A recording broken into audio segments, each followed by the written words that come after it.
Hello friends, हमारी Uttar Pradesh GK की इस सीरीज में हम उत्तर प्रदेश की ज्योग्राफी या फिर उत्तर प्रदेश के भूगोल को स्टडी कर रहे थे। और उत्तर प्रदेश की भूगोल के अंतर्गत आज का हमारा टॉपिक रहेगा उत्तर प्रदेश के ऊर्जा संसाधन या फिर यहाँ के एनर्जी रिसोर्सेज। तो इस टॉपिक को आज हम डिटेल में चर्चा करेंगे। चलिए, तो आज का हमारा टॉपिक रहेगा उत्तर प्रदेश के ऊर्जा संसाधन या फिर energy resources of Uttar Pradesh. तो पहले हम इसकी पूरी थ्योरी डिस्कस करेंगे और थ्योरी के बाद लास्ट में एक हमारा महत्वपूर्ण एमसीक्यू का सेक्शन रहेगा। तो चलिए दोस्तों, हम समझते हैं ऊर्जा संसाधन या फिर एनर्जी रिसोर्सेज आखिर होते क्या हैं। तो ऐसे संसाधन जिसका उपयोग करके हम ऊर्जा को उत्पन्न करते हैं, ऊर्जा संसाधन कहलाते हैं। एग्जांपल के लिए कोयला और पेट्रोलियम, ये क्या है? ऊर्जा संसाधन होते हैं ना। कैसे हैं ऊर्जा संसाधन? देखिए, जैसे कोयला है तो इसका प्रयोग हम थर्मल पावर प्लांट में बिजली उत्पन्न करने के लिए करते हैं। तो ये एक प्रकार का ऊर्जा संसाधन है, इससे हम ऊर्जा प्रोड्यूस कर रहे हैं। इसके अलावा पेट्रोलियम से भी हम ऊर्जा प्रोड्यूस करते हैं। किसी भी देश या फिर प्रदेश के सर्वांगीण विकास की ऊर्जा की उपलब्धता पर निर्भर करता है ना। तो देखिए, कोई देश हो या फिर कोई प्रदेश हो, उसका विकास काफी ज्यादा डिपेंड किस पर करता है? वहां पर ऊर्जा के संसाधन कितने हैं या फिर एनर्जी के रिसोर्सेस कितने हैं। अब हम बात करते हैं ऊर्जा संसाधन के प्रमुख स्रोत कौन कौन से हैं। तो एक होते हैं अनवीकरणीय ऊर्जा स्रोत और एक होते हैं नवीकरणीय ऊर्जा स्रोत। तो इनको हम एक एक करके समझते हैं। सबसे पहले समझते हैं अनवीकरणीय ऊर्जा स्रोत। तो ये जो ऊर्जा संसाधन है ये सीमित मात्रा में, इसके अलावा इसका अर्थ है कि ये एक बार उपभोग कर लिए जाने के बाद ये समाप्त हो जाएंगे। मतलब ये जो ऐसे ऊर्जा स्रोत है जो कभी ना कभी समाप्त हो जाएंगे। जैसे कोयला भी हम बहुत तेजी से यूज कर रहे हैं, एक समय ऐसा है कि कोयले की मात्रा बहुत कम हो जाएंगी या फिर एक टाइम के बाद ये समाप्त हो जाएंगे। विश्व भर में इस आधार पर ये लगभग 90% ऊर्जा उपभोग के लिए प्रदान करते हैं। तो सबसे ज्यादा इंपॉर्टेंस विश्व में किसी ऊर्जा स्रोत का है तो वो है अनवीकरणीय ऊर्जा स्रोत। ये लगभग विश्व को 90% ऊर्जा देते हैं ना। कौन कौन से आते हैं इसके अंतर्गत? कोयला, पेट्रोलियम, प्राकृतिक गैस और परमाणु ईंधन। देखिए, जैसे कोयला, सबसे ज्यादा यदि बिजली बनाने की बात की जाए विश्व में या फिर देश में, तो कोयले से ही बिजली बनती है थर्मल पावर प्लांट में, है ना। इसके अलावा पेट्रोलियम आपको पता ही है कितना ज्यादा यूज होता है, प्राकृतिक गैस और परमाणु ईंधन। तो अनवीकरणीय जो ऊर्जा के स्रोत हैं इनका इंपॉर्टेंस काफी ज्यादा है।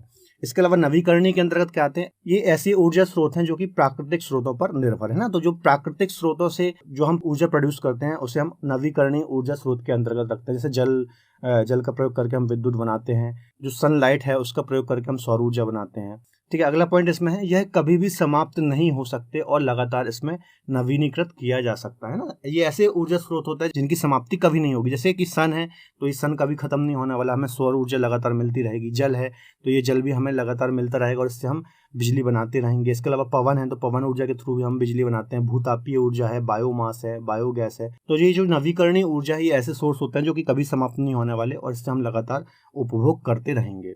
चलिए आगे हम बात करते हैं उत्तर प्रदेश के ऊर्जा संसाधन। तो उत्तर प्रदेश में अप्रैल 1959 में राज्य विद्युत परिषद का गठन किया गया था। तो ये थोड़ा आपको डेट याद रखनी है। विद्युत सुधार अधिनियम 1999 प्रदेश में 2000 में लागू किया गया। इस कानून के अनुसार उत्तर प्रदेश में राज्य विद्युत परिषद की समस्त संपत्तियों, अधिकारों, दायित्वों और कार्मिकों को 3 निगमों में स्थानांतरित किया गया। ठीक है, तो देखिए, विद्युत सुधार अधिनियम आया था 2000 में उत्तर प्रदेश का। ठीक है, इसके अंतर्गत क्या किया गया? जो राज्य विद्युत परिषद था, है ना, इसके जो दायित्व थे, अधिकार थे, ये सारी चीजों को 3 निगमों में स्थानांतरित किया गया। अब हम उन 3 निगमों को अभी डिस्कस करेंगे। तो देखिए कौन कौन से निगम है। पहला है उत्तर प्रदेश विद्युत उत्पादन निगम लिमिटेड, है ना। इसका काम क्या है? ठीक है, तो जो भी तापीय विद्युत केंद्र होते हैं या फिर उससे उत्पादन होता है तो उसका उत्पादन का जिम्मा इसके पास है। इसके अलावा दूसरा है उत्तर प्रदेश जल विद्युत उत्पादन निगम लिमिटेड। इसका काम क्या है? जल विद्युत के उत्पादन के लिए, ये जिससे भी हम जल से जहां पर भी विद्युत बनाते हैं तो उसके लिए ये निगम बनाया गया है। इसके अलावा एक है Uttar Pradesh power corporation limited. तो इसका काम क्या है? वितरण एवं विद्युत प्रदाय का कार्य करना, जो भी वितरण होता है विद्युत का उसका कार्य करना। तो ये 3 निगम बनाए गए हैं और तीनों के ये अलग अलग काम सौंपे गए हैं। उत्तर प्रदेश में विद्युत उत्पादन केंद्र कौन कौन से? तो ताप विद्युत केंद्र होते हैं, एक जल विद्युत केंद्र होते हैं और एक नाभिकीय विद्युत केंद्र होते हैं। तो उत्तर प्रदेश में भी मुख्यतः इन तीनों से ही विद्युत का उत्पादन किया जाता है और खासतौर पर ताप विद्युत केंद्रों से यहाँ पर विद्युत का उत्पादन किया जाता है। चलिए आगे हम एक एक करके डिस्कस करेंगे इनको। तो प्रदेश के प्रमुख ताप विद्युत केंद्र को हम यहाँ पर डिस्कस कर लेते हैं। पहला है हरदुआगंज ताप विद्युत केंद्र। तो इसकी स्थापना कब हुई थी? 1942 में हुई थी। सबसे पुराना या फिर सबसे प्राचीन उत्तर प्रदेश का ये ताप विद्युत केंद्र है। जिला कहाँ पर है? तो ये अलीगढ़ में पड़ता है, आप मैप में देख सकते हैं। इसके अलावा इसकी क्षमता कितनी है? तो 220 मेगावाट इसकी क्षमता है। रूस के सहयोग से 1968 में इसका पुनरोद्धार किया गया है ना। तो देखिए, इसकी स्थापना तो 1942 में हो गई थी, लेकिन 1968 में रूस की सहायता से इसका पुनरोद्धार किया गया या फिर इसका रिस्टोरेशन किया गया। 2012 में है ना 250 मेगावाट की 2 यूनिट हरदुआगंज विस्तार 1 के नाम से परियोजना शुरू की गई और इसका उत्पादन यहाँ पर बिजली का स्टार्ट किया गया। इसके अलावा 660 मेगावाट की हरदुआगंज विस्तार 2 परियोजना के नाम से 2018-19 से यहाँ पर उत्पादन हो रहा है। तो ये 2 पॉइंट भी आपको याद रखने हैं। कुछ यहाँ पे मैंने इंपॉर्टेंट फैक्ट कवर किए हैं। यह प्रदेश का सबसे पुराना ताप विद्युत केंद्र, तो अभी मैंने आपको बताया कि 1942 में इसकी स्थापना हुई थी, इसलिए यह प्रदेश का सबसे पुराना ताप विद्युत केंद्र है। तापीय ऊर्जा के प्रमुख उत्पादक राज्यों में महाराष्ट्र, उत्तर प्रदेश और गुजरात है ना। जो हम थर्मल पावर प्लांट से या फिर कोयले के थ्रू बिजली बनाते हैं तो उसमें महाराष्ट्र, उत्तर प्रदेश और गुजरात प्रमुख राज्य हैं। तो ये भी पॉइंट आपको याद रखना है। अगला है परीक्षा ताप विद्युत केंद्र, है ना। तो झांसी में है ये, पहले भी हमने पढ़ा है। परीक्षा नामक स्थान कहाँ पर है? झांसी में। तो झांसी जनपद के परीक्षा नामक स्थान पर ये स्थित है। मैप में आप लोकेशन देख लीजिए झांसी की। क्षमता कितनी है? तो 640 मेगावाट यहाँ पर विद्युत उत्पादन होता है। इसके अलावा 500 मेगावाट की विस्तार परियोजना की पहली इकाई 2012 से भी यहाँ पर शुरू हो चुकी है। तो ये पॉइंट भी आपको याद रखना है। चलिए आगे बात करते हैं ओबरा ताप विद्युत केंद्र। तो इसकी स्थापना 1971 में पूर्व सोवियत संघ या फिर जिसे हम यूएसएसआर भी बोलते हैं उसकी सहायता से हुई थी। तो ये भी इंपॉर्टेंट पॉइंट है, आपको याद रखना है कि एग्जाम में ऐसा भी पूछ लिया जाता है कि ओबरा ताप विद्युत केंद्र, इसकी सहायता किस देश की सहायता से हुई थी? तो पूर्व सोवियत संघ की सहायता से इसकी स्थापना हुई थी। कब? 1971 में। अगला पॉइंट है सोनभद्र जनपद में यह स्थित है ना। तो इसकी लोकेशन कहाँ है? सोनभद्र जनपद, आपको पता होगा यहाँ पर है सोनभद्र जनपद। क्षमता कितनी है इसकी? तो 1288 मेगावाट की यहाँ पर विद्युत उत्पादन क्षमता है इसमें। इसके अलावा सिंगरौली कोयला खान से कोयले की आपूर्ति इसमें की जाती है ना। तो सिंगरौली कोयले खान जो यहाँ पर पास में ही है, तो उससे यहाँ पर कोयले की आपूर्ति की जाती है। इससे जल की आपूर्ति रिहन नदी से होती है। तो ये भी आपको याद रखना है कि इसमें जो जल की आपूर्ति होती है वो रिहन नदी से होती है। देखिए थर्मल पावर प्लांट में क्या होता है, कोयले का यूज किया जाता है, इसके अलावा जल का यूज किया जाता है और इनको मिला करके एक स्टीम बनाई जाती है और स्टीम के द्वारा टरबाइन घुमाई जाती है और उससे फिर विद्युत का उत्पादन होता है। ठीक है, तो इस प्रकार से थर्मल पावर प्लांट काम करते हैं। तो इसमें जो जल की आपूर्ति हो रही है वो रिहन नदी से हो रही है और कोयले की आपूर्ति सिंगरौली के कोयला खान से हो रही है। अगला है अनपरा ए ताप विद्युत केंद्र। ये कहाँ पर है? तो ये भी सोनभद्र में लोकेटेड है। इसके अलावा इसकी क्षमता 1630 मेगावाट है ना। तो ये भी सोनभद्र का ही है। इसके अलावा एक और है अनपरा डी ताप विद्युत केंद्र, तो इसका जिला भी सोनभद्र पड़ता है। इसके अलावा इसकी क्षमता कितनी है? तो 1000 मेगावाट इसकी क्षमता है ना। तो दोनों आपको याद रखना, अनपरा ए और अनपरा डी।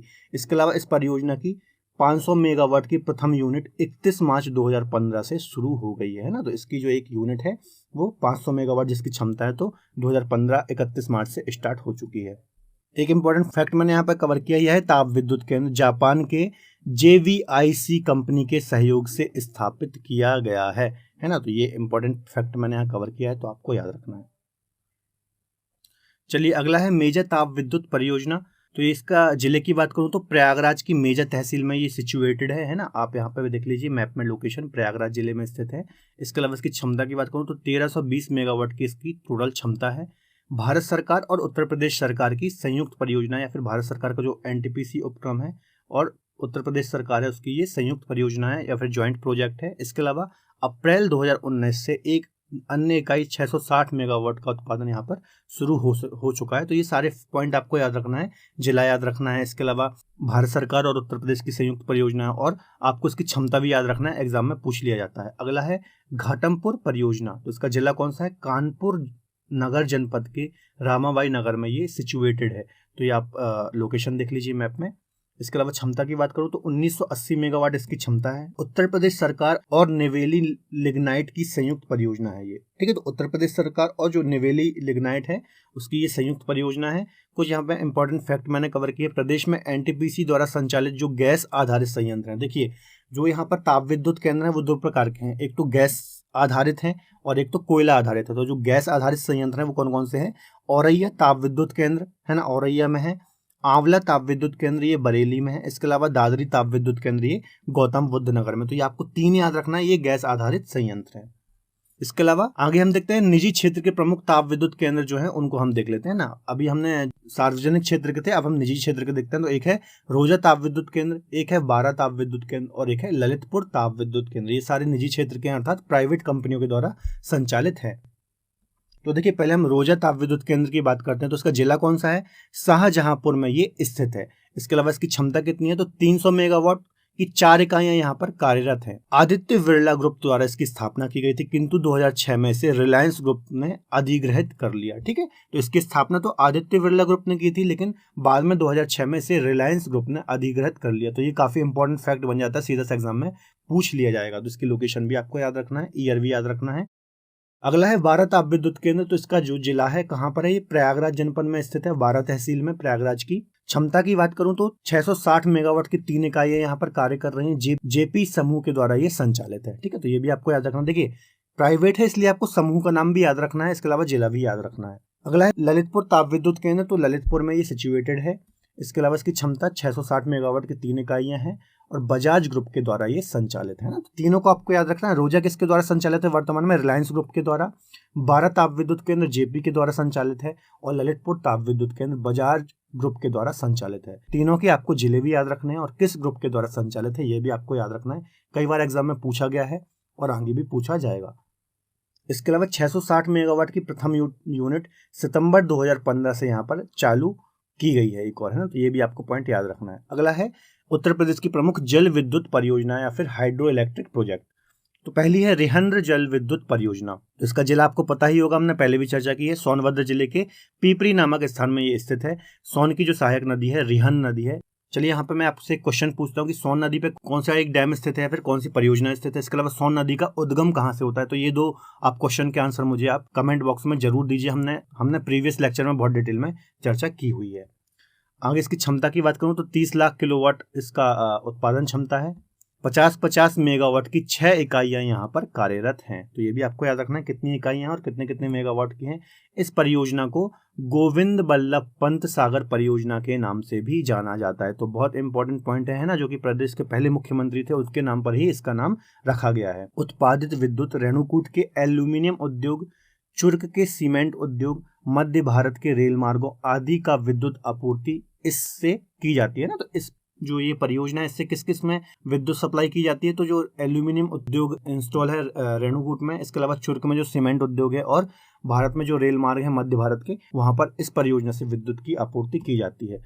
एक फैक्ट मैंने यहाँ पर कवर किया है, इस परियोजना के अंतर्गत मानव निर्मित जलाशय गोविंद बल्लभ पंत सागर है, जो कि विश्व की सबसे बड़ी मानव निर्मित झील है या फिर भारत की भी सबसे बड़ी मानव निर्मित झील है ना। तो मैंने आपको जब डैम वाले चैप्टर पढ़ाया था बताया था कि जो एक डैम होता है ना, तो उसके पीछे एक वाटर रिजर्वियर बन जाता है। तो वो उसे हम क्या बोलते हैं, कृत्रिम झील बोलते हैं या फिर मानव निर्मित झील बोलते हैं। तो जो रिहंद जल विद्युत परियोजना की जो पीछे की झील है या फिर वाटर रिजर्वियर है, वो भारत का सबसे बड़ी कृत्रिम झील है। तो ये भी पॉइंट आपको याद रखना है। अगली है शारदा जल विद्युत परियोजना। तो इसका जिला कौन सा है, बनवासा पीलीभीत नामक स्थान पर शारदा नहर में ये निर्मित है। तो आपको जिला याद रखना है। इसके अलावा इसकी क्षमता 41,400 किलोवाट इसकी कैपेसिटी है ना। आप ये जिला मैप में भी देख लीजिए, मैंने मेंशन किया हुआ है। इसके अलावा उत्पादित विद्युत की आपूर्ति पीलीभीत, बरेली, लखनऊ, सीतापुर आदि क्षेत्रों में कृषि कार्य हेतु एवं उद्योगों हेतु की जाती है। तो ये सारे पॉइंट आपको याद रखना है। चलिए आगे चर्चा करते हैं। माता टीला जल विद्युत परियोजना। तो ललितपुर जिले में बेतवा नदी पर मध्य प्रदेश सरकार के सहयोग से निर्माण किया गया। तो डैम हमने ऑलरेडी पढ़े हुए हैं, तो आपको ज्यादा दिक्कत नहीं होना चाहिए। ठीक है, तो ललितपुर जिले में इसको बनाया गया है और बेतवा नदी पर यह है। इसकी क्षमता कितनी है, तो लगभग 30 मेगावाट का यहाँ पर उत्पादन किया जाता है। उत्पादित विद्युत मध्य प्रदेश, उत्तर प्रदेश के निकटवर्ती जिलों में विद्युत की आपूर्ति की जाती है ना। तो मध्य प्रदेश के कुछ जिले और उत्तर प्रदेश के जो जिले हैं वहां पर इससे विद्युत की आपूर्ति की जाती है। अगला है ओबरा जल विद्युत केंद्र। तो सोनभद्र जिले के ओबरा नामक स्थान पर रिहंद नदी पर इसको बनाया गया है। क्षमता 99 मेगावाट है इसकी। ठीक है, दोनों पॉइंट आपको याद रखना है। अगला है शीतला जल विद्युत केंद्र। तो ये कहाँ पर है, झांसी जिले के मोठ नामक स्थान पर ये स्थित है, मैप में आप देख सकते हैं। इसके अलावा इसकी क्षमता कितनी है, तो 3.6 मेगावाट इसकी क्षमता है। एक पॉइंट मैंने यहाँ पर कवर किया, भारत सरकार की MNI की वर्ष 2011-12 की रिपोर्ट के अनुसार उत्तर प्रदेश के नहरों में 460 मेगावाट की विद्युत उत्पादन क्षमता होती है। ठीक है, तो उत्तर प्रदेश की जो भी नहरों हैं उसमें 460 मेगावाट की उत्पादन क्षमता है। तो ये पॉइंट भी आपको याद रखना है। चलिए अगला है परीक्षा जल विद्युत परियोजना। तो ये कहाँ पर है, झांसी जिले के बेतवा नदी पर स्थित है, परीक्षा नामक स्थान पर। इसके अलावा इसकी क्षमता कितनी है, तो 2 यूनिट है 110 मेगावाट की। तो ये भी आपको याद रखना है। अगला है राजघाट जल विद्युत परियोजना। तो ललितपुर जिले में बेतवा नदी पर स्थित है, ये पहले हमने डिस्कस किया हुआ है डैम में, तो आपको पता ही होना चाहिए। यह मध्य प्रदेश और उत्तर प्रदेश की संयुक्त परियोजना है ना, तो इंपॉर्टेंट है, पहले भी हमने डिस्कस किया हुआ है, तो आपको दिक्कत नहीं आनी चाहिए। अगला है खारा जल विद्युत परियोजना। तो सहारनपुर जिले में यमुना नदी पर ये स्थित है। आप मैप में देख लीजिए सहारनपुर, पहले भी हमने कई बार डिस्कस किया हुआ है। क्षमता कितनी है तो 72 मेगावाट इसकी कैपेसिटी है या फिर क्षमता है। अन्य कुछ पॉइंट मैंने यहाँ कवर किए हैं। राज्य सरकार के द्वारा 2009 में लघु जल विद्युत नीति की घोषणा की गई थी। तो इंपॉर्टेंट है, एग्जाम में सीधा सा क्वेश्चन बनेगा, लघु जल विद्युत नीति कब घोषित की गई थी? तो 2009 में घोषित की गई थी। और इस नीति के अनुसार 25 मेगावाट तक की परियोजना को लघु जल विद्युत परियोजना कहा जाएगा, है ना। तो ये आपको पता ही होगा, जो लघु जल विद्युत परियोजना होती है वो 25 मेगावाट से जो कम वाली होती हैं वो लघु जल विद्युत परियोजना के अंतर्गत आती हैं। तो दोनों फैक्ट आपको याद रखना है, इंपॉर्टेंट है। चलिए अब हम नाभिकीय विद्युत परियोजनाओं की बात करते हैं। तो यहाँ पर कौन सा है नाभिकीय विद्युत परियोजना? नरोरा परमाणु विद्युत संयंत्र। तो ये कहाँ पर सिचुएटेड है? तो बुलंदशहर में ये सिचुएटेड है, नरोरा नामक स्थान पर, गंगा नदी के किनारे, है ना। तो ये आपको स्थान भी याद रखना है नरोरा, इसके अलावा बुलंदशहर जिला भी आपको याद रखना है। मैंने मैप में भी आपको मेंशन किया है तो आप देख सकते हैं। इसकी क्षमता कितनी है? 220 मेगावाट इसकी क्षमता है। यह संयंत्र स्वदेशी डिजाइन, उन्नत दबाव युक्त एवं भारी जल D2O ड्यूटीरियम ऑक्साइड जिसको हम बोलते हैं पर आधारित है ना। तो ये स्वदेशी निर्मित, इसकी जो भी डिजाइन है वो स्वदेश निर्मित है। इसके अलावा उन्नत दबाव तकनीक पर ये काम करता है और भारी जल पर आधारित है ना। पहली इकाई इसकी कब इंस्टॉल हुई थी? तो जनवरी 1991 में, और दूसरी इकाई इसकी कब हुई थी? तो 1992 में इसकी दूसरी इकाई ने कार्य करना स्टार्ट किया था। तो ये भी पॉइंट आपको याद रखना है। आगे है, भारत में परमाणु ऊर्जा आयोग की स्थापना जो हुई थी सन 1948 में की गई थी। तो ये अलग से इंपॉर्टेंट फैक्ट मैंने कवर किया है तो आपको याद रखना है। इसके अलावा भारत में परमाणु ऊर्जा विभाग की जो स्थापना थी वो 1954 में की गई थी। तो यहाँ से मैंने अलग से कुछ फैक्ट डाल दिए हैं तो आपको याद रखना है, इंपॉर्टेंट है। और अन्य यदि हम चर्चा करें तो डॉक्टर होमी जहांगीर जो भाभा हैं वो भारत में परमाणु शक्ति के जनक कहे जाते हैं। तो आपको पता ही होगा, है ना, जो होमी जहांगीर बाबा थे तो इनका भारत के परमाणु कार्यक्रम में काफी ज्यादा योगदान है। इसके अलावा तारापुर जो परमाणु संयंत्र है महाराष्ट्र का, ये भारत का पहला परमाणु ऊर्जा संयंत्र है। तो कुछ अन्य मैंने नाभिकीय परियोजनाओं के संबंध में कुछ अलग अन्य फैक्ट कवर किए हैं तो आपको याद रखने हैं। आगे है नवीकरणीय ऊर्जा के स्रोत, है ना। तो हम एक एक करके इनको डिस्कस करेंगे, सौर ऊर्जा, पवन ऊर्जा और बायोमास ऊर्जा या फिर बायो ऊर्जा। तो सौर ऊर्जा की यदि मैं बात करूं तो प्रदेश में सौर ऊर्जा के विकास के लिए वैकल्पिक ऊर्जा विकास संस्थान की स्थापना 1983 में की गई थी, है ना। सौर ऊर्जा के संबंध में जो ऊर्जा विकास संस्थान की स्थापना या फिर वैकल्पिक ऊर्जा विकास संस्थान की स्थापना ये कब की गई थी? तो 1983 में की गई थी। सीधा सीधा फैक्ट एग्जाम में पूछ लिया जाएगा आपसे। शोध विकास एवं प्रशिक्षण केंद्र को थोड़ा हम समझ लेते हैं। प्रदेश में नवीन एवं नवीकरणीय ऊर्जा के लिए केंद्र सरकार के सहयोग से यूनिपेडा द्वारा घोसी, मऊ, चिन्हट, लखनऊ और कन्नौज में इसकी स्थापना की गई है। शोध विकास और प्रशिक्षण संस्थान की हम बात कर रहे हैं ना, नवीकरणीय ऊर्जा स्रोत के संबंध में। तो इनके जो शोध विकास संस्थान है इनकी स्थापना कहाँ कहाँ की गई है? तो ये आपको याद रखना है, महू जिले की एक जगह है घोसी, चिन्हट, लखनऊ और कन्नौज में, इन स्थानों में की गई है। तो ये भी आपको याद रखना है। कुछ फैक्ट मैंने यहाँ कवर किए। भारत में सौर ऊर्जा के प्रमुख उत्पादक राज्यों में क्रमशः राजस्थान, गुजरात और तमिलनाडु हैं, ये आपको याद रखना है। इसके अलावा भारत सरकार के द्वारा सौर ऊर्जा से वर्ष 2022 तक 100 गीगावाट विद्युत उत्पादन का लक्ष्य रखा गया है ना। तो 2022 अभी चल ही रहा है, तो 2022 तक कितने गीगावाट का लक्ष्य रखा गया है भारत सरकार के द्वारा? 100 गीगावाट का लक्ष्य रखा गया है। तो ये अलग से फैक्ट आपको याद रखना है। ग्रिड संयोजित और फोटोवोल्टिक पावर प्लांट क्या है?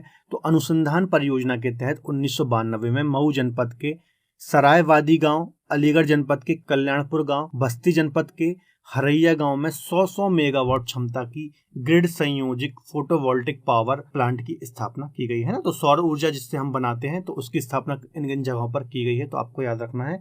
इसके अलावा नई ऊर्जा नीति जो 2017 में आई थी उसके अनुसार राज्य सरकार द्वारा 2022 तक 10,700 मेगावाट ग्रिड संयोजित सौर पावर प्लांट की स्थापना का लक्ष्य रखा गया है ना। तो जो हम सौर ऊर्जा से विद्युत बनाते हैं तो उसका लक्ष्य रखा गया है 2022 तक कितने मेगावाट का? 10,700 मेगावाट का। सोलर सिटी कार्यक्रम क्या है? तो प्रदेश में केंद्र सरकार के सहयोग से आगरा, प्रयागराज एवं मुरादाबाद शहर को सोलर सिटी के रूप में विकसित किया जा रहा है ना। तो सोलर सिटी कार्यक्रम सीधे से आपसे पूछ लेगा क्या है, तो ठीक है। तो प्रदेश में केंद्र सरकार के सहयोग से आगरा, प्रयागराज, मुरादाबाद ये जो शहर हैं कुछ, इनको सोलर सिटी के रूप में विकसित किया जाएगा।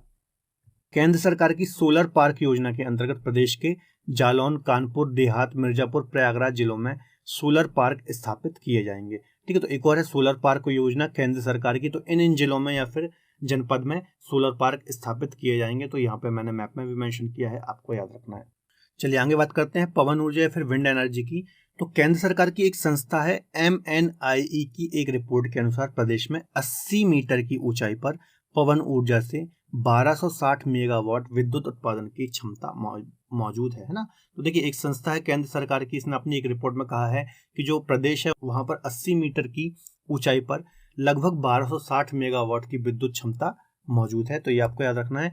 प्रदेश में 80 मीटर की ऊंचाई का पहला जो विंड मॉनिटरिंग मास्ट शाहजहांपुर जनपद में स्थापित किया गया है ना। तो पहला जो इंस्टॉल किया गया था वो कहाँ किया गया था? शाहजहांपुर में स्थापित किया गया था। प्रदेश के गोरखपुर, महोबा तथा चित्रकूट जनपद में भारत सरकार के सहयोग से पवन ऊर्जा हेतु मॉनिटरिंग स्टेशन बनाए गए हैं। ठीक है, तो पवन ऊर्जा के उत्पादन हेतु गोरखपुर, महोबा और चित्रकूट में भी मॉनिटरिंग स्टेशन लगाए गए हैं। तो सारे देखिए ये जिले मैंने मैप में बताए हैं, आप देख सकते हैं। कुछ फैक्ट मैंने यहाँ पर इंपॉर्टेंट कवर किए हैं।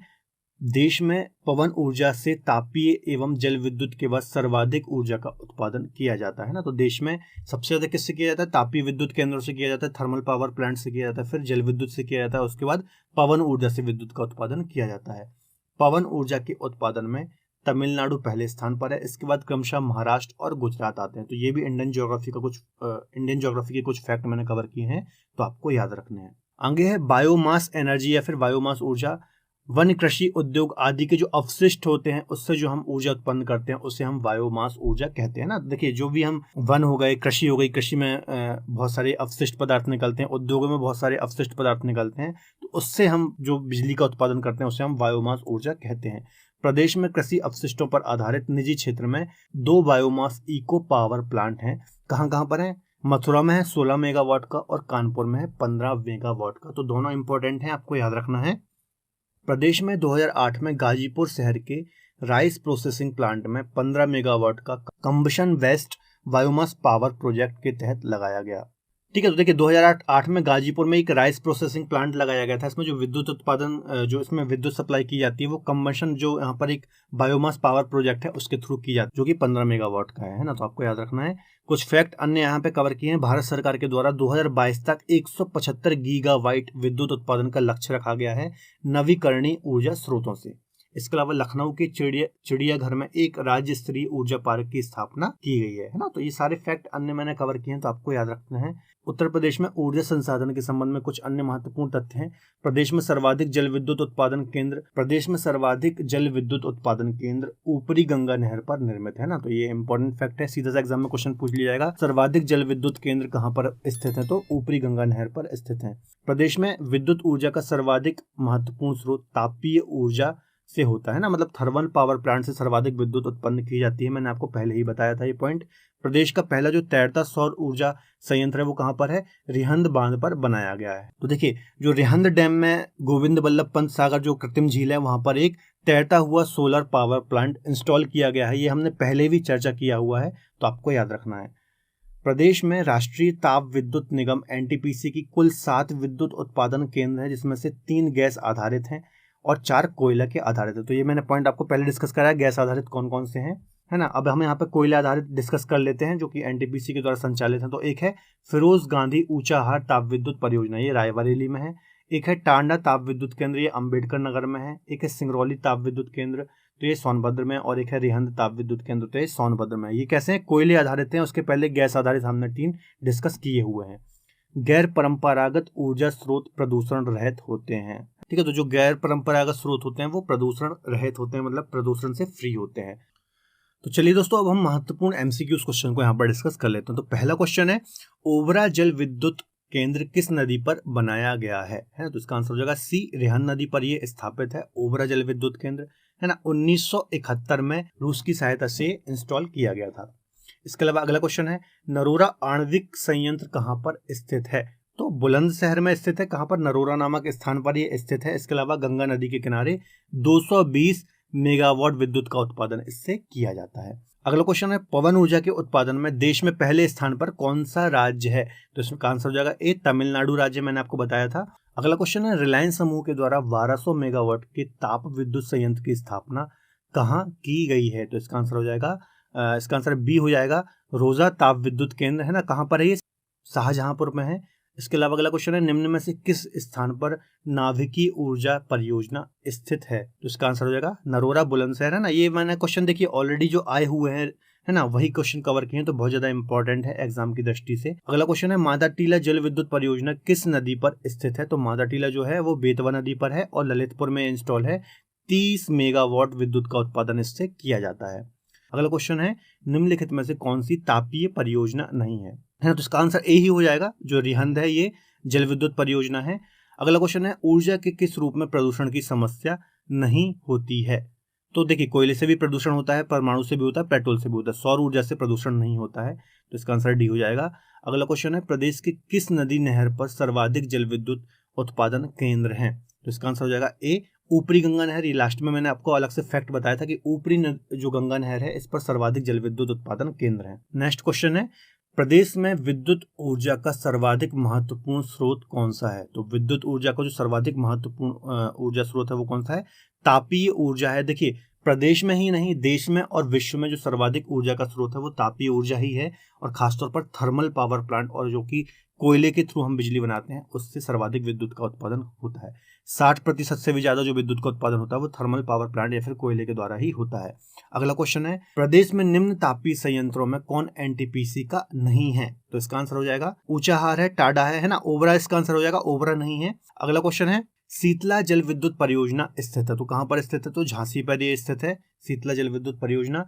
अगला क्वेश्चन है राज्य में पहला तैरता सौर ऊर्जा संयंत्र कहां बनाया जा रहा है? तो रिहंद परियोजना या फिर रिहंदाबाद में जो सौर ऊर्जा संयंत्र है ये बन चुका है और यहाँ पर कार्य करना इसने स्टार्ट कर दिया है। अगला है मातातीला जल विद्युत परियोजना किस राज्य में स्थित है? तो इसका आंसर हो जाएगा उत्तर प्रदेश में स्थित है। सी आंसर इसका सही हो जाएगा। अगला क्वेश्चन है ओबरा ताप विद्युत केंद्र की स्थापना किस देश के सहयोग से की गई है? तो इसका आंसर हो जाएगा सोवियत संघ रूस की सहायता से इसकी स्थापना की गई है। अगला क्वेश्चन है प्रदेश का एकमात्र परमाणु ऊर्जा संयंत्र केंद्र की प्रथम इकाई चालू हुई थी?